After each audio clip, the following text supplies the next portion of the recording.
Shalom Bapak Ibu. Shalom. Ya, puji Tuhan. Hari Kamis kemarin kita semua telah memperingati hari kenaikan Tuhan Yesus Kristus ke sorga. Saudara-saudara terkasih, tetapi harus dalam pikiran kita bahwa itu hanya secara fisik Tuhan naik ke sorga. Tetapi dia bukan berarti tidak ada di bumi. Dia tetap hidup karena dia adalah Allah sendiri. Allah itu roh, bukan daging seperti kita harus melihat. Tapi Allah itu roh. Dan kehadirannya di tengah-tengah kita itu tidak berubah. Karena itu dia tetap berjanji kepada murid-muridnya. Aku menyertai kamu senantiasa sampai kepada kesudahan zaman. Jadi Tuhan itu hidup dan dia ada di tengah-tengah kita. Maka penulis Ibrani pasal 13 ayat 8 mengatakan bahwa Yesus Kristus itu tidak berubah. Dulu, sekarang, sampai selama-lamanya. Dia ada. Kasihnya ada, kuasanya ada, berkatnya ada, pertolongannya ada. Dia ada di tengah-tengah kita. Hanya kita karena manusia daging yang membutuhkan melihat dulu baru percaya, betul kan? Iman Thomas kita semua. Kalau tidak melihat, tidak mau percaya. Yesus mengatakan berbahagialah kamu walaupun tidak melihat namun percaya. Dan itu namanya bahasa apa? Bukan bahasa lahiriah tapi bahasa iman. Tidak melihat tapi percaya. Itu adalah bahasa iman kita. Tuhan ada di tengah kita. Jadi Bapak Ibu, walaupun Tuhan secara fisik tidak ada, tetapi dia ada bersama dengan kita. Amin Bapak Ibu. Amin. Ya, dia ada. Nah, peristiwa kenaikan Tuhan ini sangat menarik Bapak Ibu. Dia naik ke surga. Tetapi apa yang harus menjadi komitmen kita? Nah, saya mempelajari dari peristiwa kenaikan ini, ternyata kita mau belajar dari murid-murid, yaitu mau menyenangkan hati Tuhan. Kristus telah naik, mari menyenangkan hati Tuhan. Itulah tema kita. Nah saudara-saudara, ada berbagai peristiwa yang kita hadapi dalam hidup kita sehari-hari. Dan khususnya bagi orang percaya, murid-murid dan wanita-wanita pada zaman itu, ketika Yesus bangkit selama 40 hari, ini adalah peristiwa beruntun ya. Peristiwa yang paling tragis dimulai dari penderitaan. Penderitaan sampai penyaliban. Aduh, itu peristiwa mungkin kita pikiri, katakan tidak manusiawi. Kenapa? Karena ada peristiwa penyaliban itu, penderitaan. Dan itu di depan mata mereka. Jadi peristiwa penyaliban itu peristiwa yang menyedihkan. Dan penuh mungkin berbagai perasaan itu muncul ya. Ya ada sedih, ya ada marah, ya ada kecewa saudara-saudara. Hilang sukacita, hilang damai sejahtera, hilang rasa ucapan syukur di hadapan Tuhan. Ini peristiwa yang mencabik-cabik pikiran dan hati. Saya kira itu manusiawi. Kalau terjadi bagi Bapak Ibu juga, bila ada peristiwa-peristiwa mungkin sadis, pembunuhan sadis semacam itu, penyiksaan di depan mata kita. Ini sangat mengganggu pikiran dan hati kita ya. Dan kita bisa bayangkan itu, Bapak Ibu dan saya tidak hadir, tapi bagaimana dengan perasaan murid-murid yang tiap hari makan, minum, tidur bersama dengan Tuhan Yesus yang mereka cintai. Dan tiba-tiba peristiwa itu terjadi. Ada cambukan, ada fitnahan, ada kata-kata penolakan. Wah, sampai disalibkan. Mereka lihat dengan mata mereka bagaimana Yesus dicambuk, Yesus ditombak, Yesus diberi cuka asem. Itu peristiwa di depan mata yang secara manusiawi susah untuk dihilangkan, begitu ya. Saya tidak tahu apa Bapak Ibu pernah mengalami peristiwa-peristiwa yang sampai hari ini ada trauma yang tidak bisa dilupakan ya. Nah, saudara-saudara, kalau kita berada pada suasana-suasana seperti itu, wah ini rasanya kita gelisah, kita kecewa, kita takut, kita bimbang. Dan terjadilah murid-murid itu, Petrus sendiri takut. Sehingga waktu ditanya, kamu juga pengikut Yesus? Petrus bilang apa? Oh tidak. Dia menyangkal kan? Jadi Bapak Ibu terkasih di dalam Tuhan, itu suasana yang terjadi pada zaman itu. Nah, setelah Yesus bangkit, bagaimana suasananya? Itu berubah lagi. Tadinya penuh kesedihan dan air mata. Ketika melihat Yesus yang hidup dan bangkit, ganti dengan sukacita. Bahkan sapaan Tuhan Yesus, damai sejahtera bagi kamu.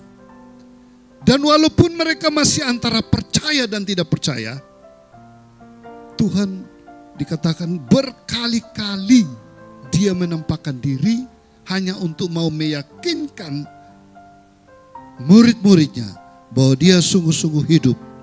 Itu saudara-saudara. Sehingga ditulis dalam kitab Kisah Para Rasul itu saudara-saudara,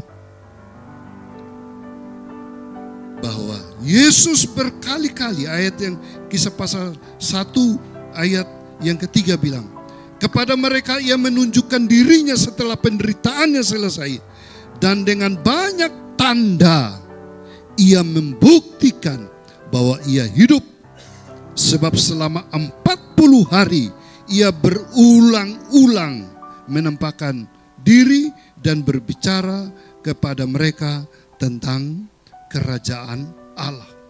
Berkali-kali menampakkan diri, berulang-ulang. Ya, berkali-kali berulang-ulang. Ini tujuannya apa? Tujuannya hanya mau merubah pikiran dan perasaan mereka yang sudah tercabik-cabik oleh masalah, peristiwa, penderitaan, penyaliban, kematian Tuhan Yesus. 40 hari Bapak Ibu. Dan itu untuk merubah secara total pikiran mereka, hati mereka. Suasananya diubah, dipulihkan. Kita ini masih ada enggak bayangan pikiran-pikiran yang trauma? Pikiran kita mungkin hanya kepada masalah dalam hidup kita sehari-hari ya.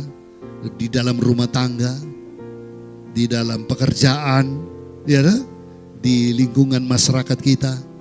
Seberapa banyak pikiran dan hati kita yang selalu terganggu oleh peristiwa-peristiwa yang ada di depan mata atau di sekitar kita. Dan kita lebih terpengaruh ya Bapak Ibu ya, terhadap peristiwa-peristiwa semacam itu. Tapi kita lihat di sini ada perubahan cara berpikir, perubahan hati, perubahan hidup itu telah terjadi ketika Yesus mati dan bangkit menampakkan diri kepada murid-murid. Jadi Bapak Ibu kalau mau berubah, berjumpalah dengan siapa? Tuhan Yesus, betul? Karena hanya Yesus yang bisa mengubah pola pikir kita. Hanya Yesus yang bisa merubah hati kita. Hanya Yesus yang bisa mengobati luka-luka batin kita. Ada trauma-trauma dalam hidup kita. Ada masalah-masalah dalam hidup ini yang mungkin sulit kita lupakan. Tapi kalau kita jumpa dengan Yesus, pasti ada obatnya. Yesus mampu membalut luka-luka batin kita. Jadi itulah jawabannya bagi kita saudara-saudara. Murid-murid mengalami itu. Dan kita juga berharap di zaman sekarang, orang yang percaya Yesus juga mengalami ini. Ada perubahan hidup, perubahan hati, perubahan pikiran. Supaya hidupnya ada damai, ada sukacita, ada kekuatan, ada pengharapan, ada masa depan. Amin Bapak Ibu. Tapi kalau kita masih dipengaruhi, terbawa dengan masa lalu kita, dengan masalah-masalah dalam diri kita, yang tidak ada sukacita dan damai, orang begini masa depannya bagaimana? Kecewa, frustrasi, stres, putus asa, bisa bunuh diri Bapak Ibu. Lari, tinggalkan pelayanan, tinggalkan Tuhan, kecewa, dan macam-macam kepahitan bisa terjadi. Bapak Ibu, kebangkitan Yesus harusnya sudah merubah kehidupan kita. Amin. Puji Tuhan. Nah, ini sudah terjadi perubahan dalam diri murid-murid melalui peristiwa berkali-kali, berulang-ulang Yesus menampakkan diri.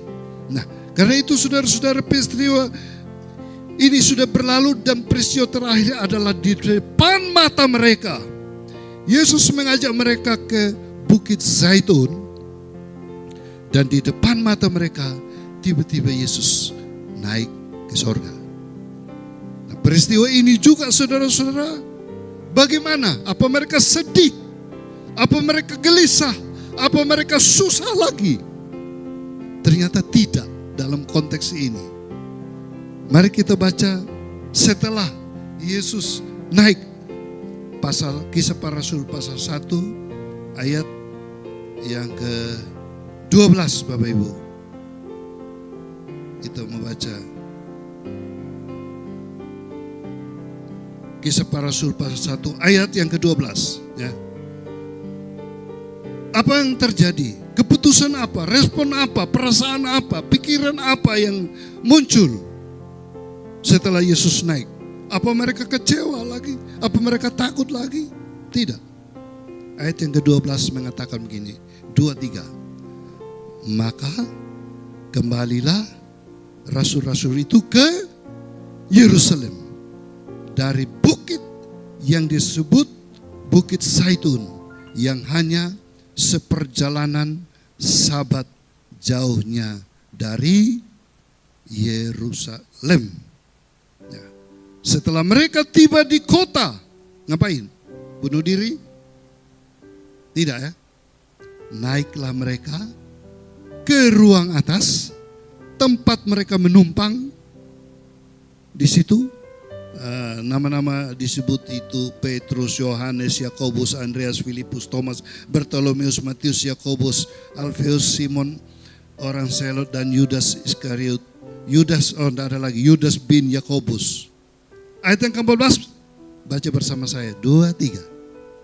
Mereka semua bertekun dengan sehati dalam doa bersama-sama dengan beberapa perempuan serta Maria ibu Yesus dan dengan saudara-saudara Yesus. Lihatlah apa respon mereka, saudara-saudara. Ternyata mereka ingin menyenangkan hati Tuhan. Ingin menyenangkan hati Tuhan. Bapak Ibu ingin menyenangkan hati Tuhan juga? Amin? Ya, memang kita harus menyenangkan hati Tuhan. Maka pertanyaannya, apa yang harus kita perbuat untuk menyenangkan hati Tuhan? Nah, belajar dari murid-murid ini melalui peristiwa kenaikan Kristus yang membakar semangat kita juga untuk mengambil 3 keputusan untuk menyenangkan hati Tuhan. Apa yang diperbuat oleh murid-murid? Kita belajar di sini. 3 keputusan mereka ke Yerusalem itu. Pertama, mereka kembalilah ke Yerusalem. Wah, itu penting. Kota damai walau ada ancaman. Bapak Ibu, ini menarik. Pak Purba sama Bu Purba yang sudah ke sana, jadi mereka lebih tahu di mana namanya Yerusalem dan di mana namanya Bukit Zaitun. Saya ini berdoa ini tidak tahu sampai sekarang kok batal ke sana, belum ke sana juga. Saudara-saudara. Bulan November kemarin harusnya saya berangkat ke sana karena ada sponsor dari Papua, ada rombongan, saya diikutkan juga.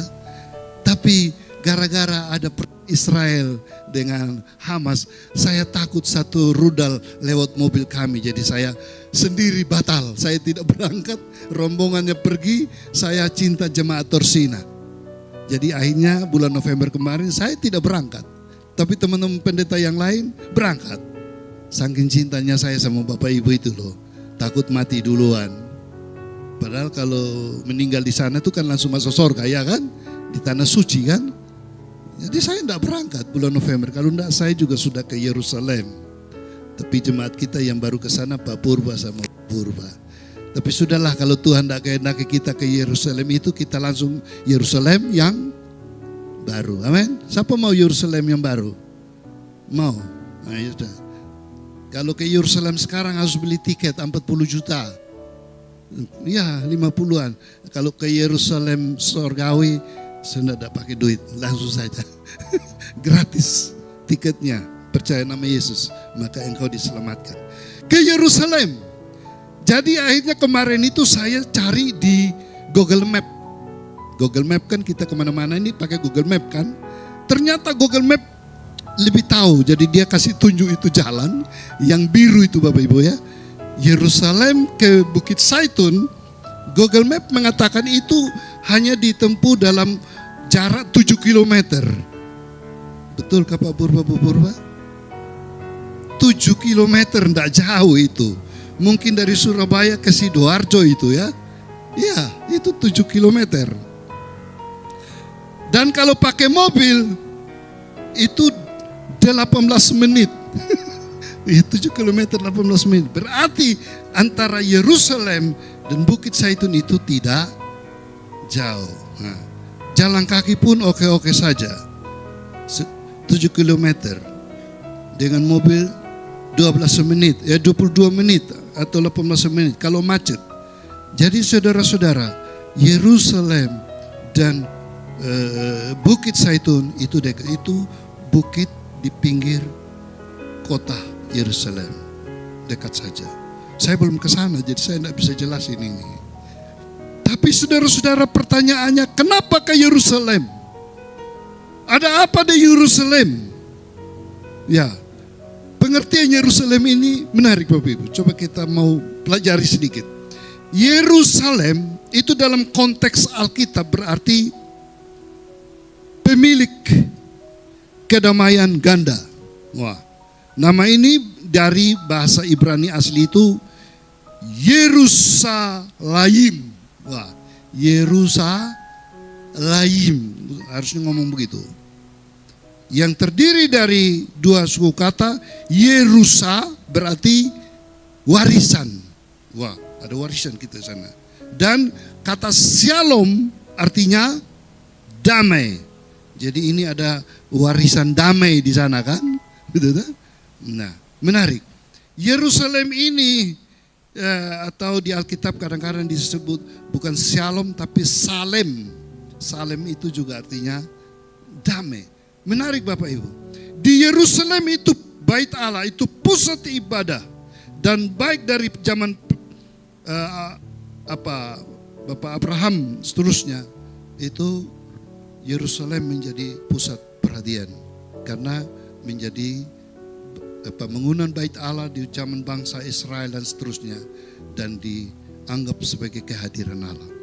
Yerusalem sekarang diperebutkan, dipertahankan oleh tiga agama dunia ini yang mengklaim Yerusalem itu milik bersama, milik mereka, yaitu agama Yahudi yang mengklaim Yerusalem itulah pusat ibadah mereka, milik mereka, tapi juga dari non-Kristen ini, Muslim dan Kristen. Jadi tiga agama, Yahudi, Muslim dan Kristen, mengklaim bahwa Yerusalem itu milik kita. Tiga agama itu kuat menjaga, mempertahankan Yerusalem. Kenapa Yahudi? Karena dulu bait Allah dibangun di sana. Nah, sekarang berubah, kalau tidak ada bait Allah di sana, tapi berubah menjadi ada masjid yang besar ini, saudara, di sana. Dan sekarang perang perebutan pun fokusnya Yerusalem. Sekarang Israel menjadikan Yerusalem adalah pusat kota pemerintahannya. Nah, sekarang kita lihat di konteks kita ini bahwa kenapa murid-murid itu ke Yerusalem. Di Yerusalem Tuhan Yesus disiksa, dianiaya, dibunuh, disalibkan. Kok maunya ke sana, apa enggak takut mati ke Yerusalem? Murid-murid ini kebanyakan bukan dari Yerusalem, saudara. Rata-rata mereka dari mana? Yudea, Galilea. Itu jauh lagi ke sana. Danau Galilea ke atas sana lagi. Harusnya Yesus sudah naik ke surga. Mereka pulang kampung saja. Pulang ke Galilea. Tapi kenapa mereka mau ke Yerusalem? Karena Tuhan sendiri mengatakan sebelum dia naik, kamu tidak boleh tinggalkan kota ini. Amin. Kamu harus dipenuhi oleh Roh Kudus dan kamu akan menjadi saksiku mulai dari Yerusalem, Yudea, baru ke Samaria, baru sampai ke ujung bumi. Jadi Tuhan bilang, aku naik ke surga, kamu jangan pulang kampung. Tetapi laksanakan visiku mulai dari Yerusalem. Itulah alasan kuat murid-murid menyenangkan hati Tuhan, berarti mereka ke Yerusalem itu. Padahal di Yerusalem mereka bisa ditangkap, dibunuh, dianiaya di sana. Ngapain ke sana? Penuh penderitaan, penolakan. Kenapa ke sana? Tapi mereka sekarang lebih taat kepada siapa? Tuhan, daripada takut menghadapi penderitaan dan aniaya. Berarti saudara lihat perubahan hidup mereka. Waktu Yesus ditangkap, disalibkan. Itu berbeda sekarang dengan ketika Yesus bangkit dan berjumpa dengan mereka selama 40 hari. Ini sudah merubah pikiran dan hati mereka. Yang tadinya tidak penuh dengan ketakutan dan kegelisahan, sekarang dengan penuh pengharapan. Dan mereka percaya Tuhan mereka, Allah mereka hidup, tidak akan mati lagi. Wah, dia sudah bangkit. Jadi mungkin semangat ini yang membuat mereka kemana?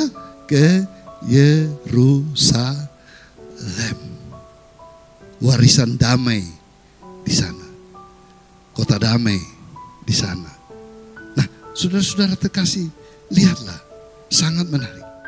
Karena itu, kenaikan Kristus sebagai respon menyenangkan hati Tuhan, taat kepada Tuhan.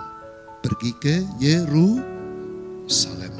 Taat mengikuti apa yang Tuhan mau dalam hidup ini.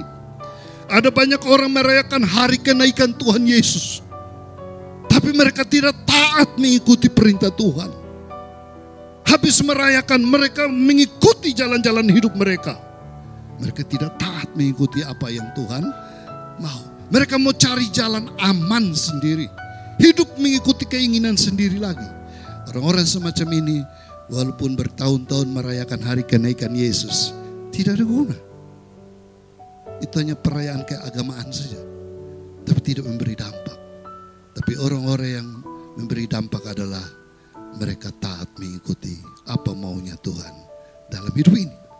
Saudara-saudara, menarik sekali untuk kita renungkan lebih dalam di sini, bahwa murid-murid itu ke Yerusalem karena mereka taat mengikuti pimpinan dan kehendak Tuhan. Amin, Bapak Ibu. Meski risikonya ada di sana, meski air mata ada di sana, tantangan menanti di sana, bahaya menanti di sana, bisa-bisa mereka akan ditangkap, mereka akan dibunuh, mereka akan disalibkan. Kenapa kamu ke Yerusalem? Trauma berat. Lebih baik pulang ke Galilea, ke kampung halaman. Tapi tidak. Rupa-rupanya saudara, 40 hari berbaca macam tanda, penampakan Yesus berkali-kali membuat iman mereka kuat dan bangkit. Percaya Yesus ada di tengah pergumulan hidup yang berat ini. Amin, Bapak Ibu. Apakah Bapak Ibu punya iman semacam itu atau tidak? Walaupun kita di tengah ancaman, walaupun kita di tengah kekurangan, walaupun kita di tengah bahaya, walaupun kita di tengah masalah, tapi bersama Yesus yang hidup, yang berkuasa, kita tidak perlu takut juga. Hadapi saja. Wow, itu iman cukup besar bagi mereka semua. menyenangkan hati Tuhan, pergi ke Yerusalem, saudara-saudara. Taat melakukan kehendak Tuhan. Yang kedua, respon mereka untuk menyenangkan hati Tuhan, yaitu mereka kembali ke dalam kesatuan hati untuk visi yang lebih besar. Wah, kesatuan hati untuk visi yang lebih besar, saudara-saudara. Di situ di ayat yang ke-14 mengatakan begini, mereka semua bertekun dengan sehati dalam doa bersama-sama. Tekun sehati dalam doa bersama-sama. Mengapa mereka lakukan itu, saudara-saudara? Dan ini jumlahnya 120 orang, ini bukan hanya murid-murid. Tekun sehati dalam doa bersama apa? Yaitu mereka sudah diajar oleh Tuhan. Pergilah, jadikan semua bangsa murid. Ada begitu banyak pesan pengajaran Yesus sebelum Yesus terangkat. Jadi di sana mereka bertekun untuk mengingat kembali ajaran-ajaran Tuhan Yesus. Di situ mereka mereview kembali. Di situ mempertajam visi misi mereka. Apa yang harus kita lakukan setelah Yesus fisik tidak ada, tapi rohnya telah ada. Jadi tekun sehati di dalam pengajaran. Tekun sehati juga di dalam doa yang jelas. Saudara, kita kebanyakan tekun sehati hanya untuk doa pribadi. Hanya untuk doa keluarga kita, kan? Tapi ini tidak. Mereka tekun sehati bersama-sama melaksanakan visi misi Tuhan di tengah-tengah dunia ini. Mereka mempersiapkan diri dengan baik. Di situ mereka berdoa karena mereka akan menjadi saksi-saksi Tuhan. Mereka akan dipakai oleh Tuhan. Maka mereka berdoa. Pasti doanya begini, Tuhan, kami ada di Yerusalem banyak ancaman. Berikan kepada kami apa? Keberanian. Untuk mati buat Engkau pun kami siap. Pasti itu salah satu doanya begitu, kan? Tuhan, di Yerusalemlah Engkau disiksa dan dianiaya. Dan mungkin kami akan menghadapi itu juga, Tuhan. Kuatkanlah iman kami. Mungkin Petrus bilang, Tuhan, aku sudah pernah menyangkal Engkau. Tapi sekarang aku ke Yerusalem lagi. Aku tidak mau menyangkal Engkau. Apapun resikonya. Jadi mereka bertekun sehati itu untuk melaksanakan visi Tuhan di tengah-tengah dunia ini. Luar biasa. Bapak Ibu, kalau kita juga bersehati untuk melaksanakan visi Tuhan di tengah-tengah dunia, itu saling mendukung satu dengan yang lain. Mari kita, Yesus tidak ada secara fisik, tapi tugasnya yang dibebankan buat kita semua. Kesehatian, ketekunan, itu Tuhan harapkan. Kebersamaan, itu Tuhan harapkan. Ya, saudara. Yang terakhir, mengapa ke Yerusalem? Di sanalah mereka akan mempersiapkan tim pelayanan, siap jadi saksi apapun resikonya. Nah, mempersiapkan lebih jauh, mereka tidak tadi hanya berdoa saja, tidak. Petrus langsung berdiri. Kalau kita lihat di sana, Petrus berdiri, ayat yang ke-15. Pada hari-hari itu, berdirilah Petrus di tengah-tengah saudara-saudara yang sedang berkumpul itu. Kira-kira berapa itu? 120 orang banyaknya. Wah, Petrus. Dan dia bilang, hai saudara-saudara, haruslah genap kitab suci yang disampaikan Roh Kudus dengan perantaraan Daud tentang Yudas, pemimpin orang-orang yang menangkap Yesus itu. Nah, jadi kesimpulannya di sini, Petrus usul, pilihlah seorang pengganti Yudas yang sudah mati itu. Dan akhirnya mereka memilih Matias sebagai pengganti Yudas untuk menjadi saksi tentang kematian dan kebangkitan Tuhan Yesus ini. Nah, jadi berarti mereka mempersiapkan teamwork, tim pelayanan, tim yang efektif untuk menceritakan peristiwa kematian kebangkitan Kristus. Memberitakan Injil bahwa manusia sudah dibebaskan dari dosa, dibebaskan dari kematian kekal, dan percaya Yesus memiliki kehidupan yang kekal. Ke Yerusalem, saudara-saudara, untuk dipersiapkan di sana. Dan kita lihat persiapan-persiapan ini pada akhirnya hari ke-10 setelah Yesus naik, hari ke-50 setelah Yesus bangkit. 50 artinya penta, Kosta. Roh Kudus dicurahkan untuk mereka siap melaksanakan visi misi Tuhan. Amin, saudara. Nah, jadi tidak sembarang orang dipenuhi oleh Roh Kudus. Ya, orang yang dipenuhi oleh Roh Kudus kriterianya kalau kita lihat konteks ini, orang-orang yang percaya Yesus, betul? Ya. Kedua, orang-orang yang hidupnya dirubah juga oleh Yesus. Perubahan sudah terjadi. Bukan dipenuhi Roh Kudus baru bertobat. Oh tidak. Ketiga, sudah mengerti kehendak Tuhan. Visi misi Tuhan yang jelas. Untuk apa? Baru dipenuhi oleh Roh Kudus. Untuk apa penuhi Roh Kudus? Ya, untuk melaksanakan visi misi Tuhan.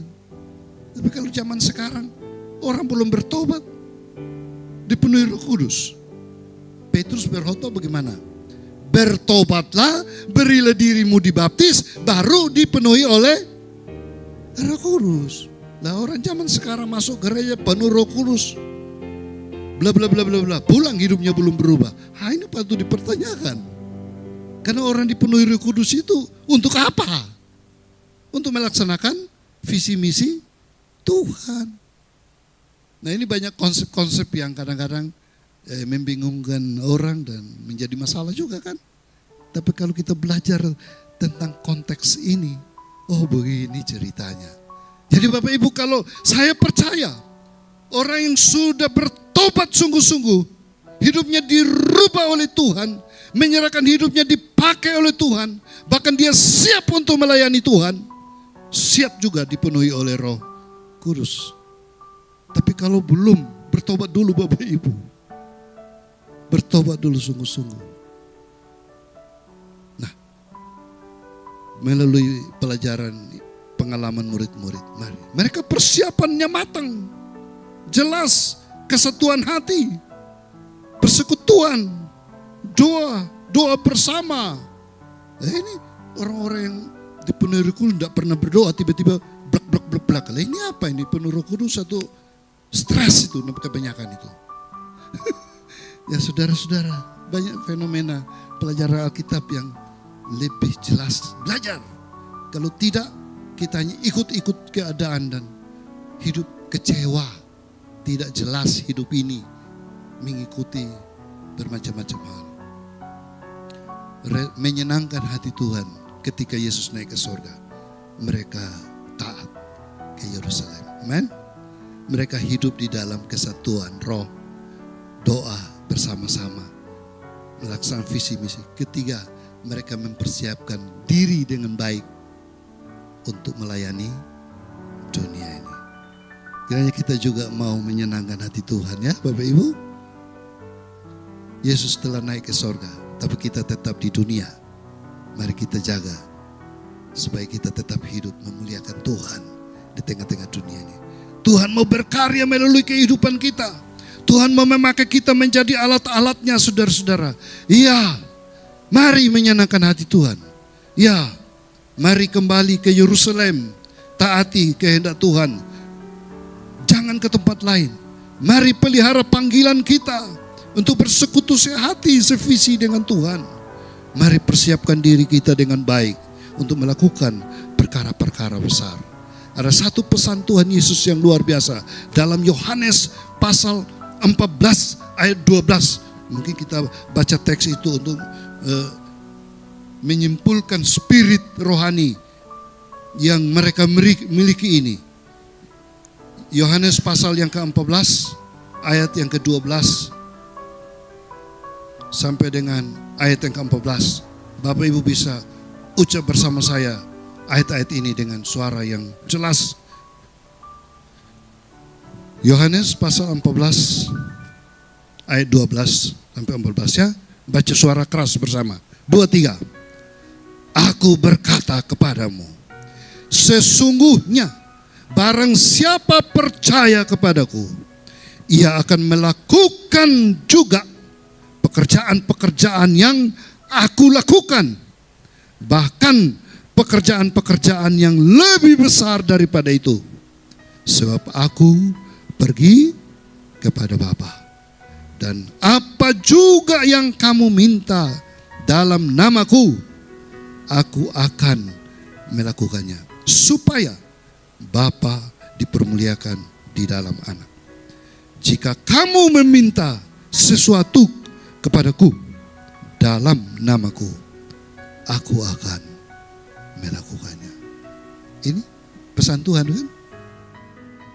Melakukan apa?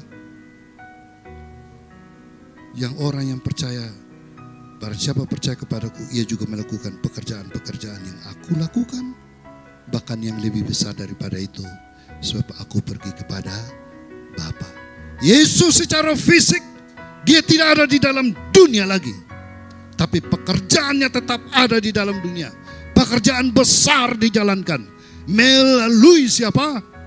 Kita, orang-orang yang percaya, yang masih ada di dalam dunia ini. Banyak pekerjaan besar, banyak pelayanan besar yang menanti setiap kita. Itu adalah tugas kita yang luar biasa. Oleh itu Bapak Ibu, siapapun mau menyerahkan diri, pasti Tuhan pakai saudara. Dan di situ dikatakan bahwa apapun yang kamu minta dalam nama aku melakukannya. Ayat ini jangan disalah tafsir ya. Lalu orang percaya lebih cenderung apapun kamu minta, ya sekarang aku minta istri, aku minta suami, aku minta uang, aku minta harta kekayaan. Ini patut dipertimbangkan untuk dalam doa.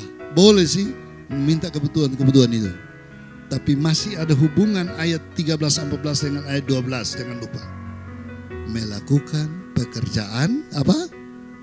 Tuhan. Minta sesuai dengan pekerjaan Tuhan, bukan minta sesuai dengan kebutuhan kita. Ini orang-orang yang suka minta-minta dalam konteks yang begitu, hanya minta berkatnya saja namanya, tapi mereka tidak mau melakukan pekerjaan Tuhan. Itu sudahlah tafsir di luar konteks itu. Lakukan dulu, cari dulu kerajaan Allah, utamakan dulu pekerjaan Tuhan, maka semuanya akan ditambahkan. Kamu gak minta juga Tuhan kasih. Tapi prioritas kita adalah melakukan pekerjaan Tuhan. Jadi saudara-saudara, maka saya pikir banyak orang yang akhirnya kecewa sama Tuhan karena minta Tuhan gak jauh-jauh. Kayak salah minta Maksudnya minta itu bukan di situ. Ayat 13-14 minta berkaitan dengan pekerjaan besar yang Tuhan mau lakukan melalui kehidupan kita. Saudara-saudara terkasih dalam Tuhan, ini pelajaran-pelajaran rohani yang penting bagi kita dengan peristiwa kenaikan Yesus. Ya, apa respon kita, menyenangkan hati Tuhan atau tidak? Mari kita tetap komitmen, Tuhan, Kau mau menyenangkan. Amin. Kita naikkan pujian, Tuhan, Ku mau menyenangkan-Mu. Tuhan, ubahlah hati ini menjadi bejana, siap melakukan apa yang Tuhan mau. Saya berdoa supaya setiap kita yang hadir pagi ini dipakai Tuhan untuk rencana-rencana Tuhan. Walaupun banyak resiko, banyak ancaman, banyak tantangan, untuk melayani Tuhan dalam situasi apapun juga. Tuhan, Ku mau menyenangkan-Mu ya Tuhan. Ku serahkan hatiku, semua Ku berikan kepadamu Tuhan. Kuduskan.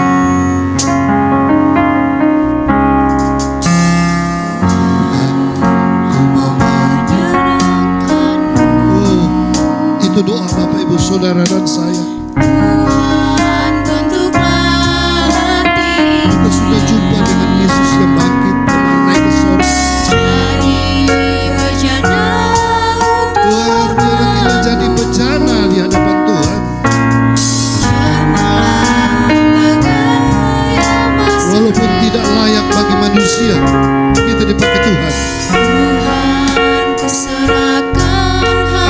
resiko yang menanti, tapi kita serahkan diri kepada Tuhan. Tuhan sudah serahkan semuanya bagi kita, tubuh, jiwa, dan rohnya. Kita ingin juga tubuh, jiwa, dan roh kita serahkan sama Tuhan, agar kita menyenangkan Tuhan.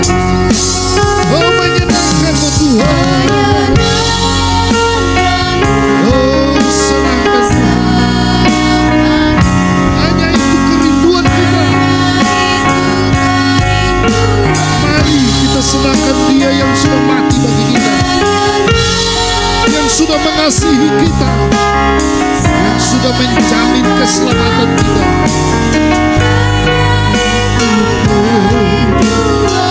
Ini doa Bapak Ibu Saudara saya, ucapkan lagi, Tuhan, ku meminta.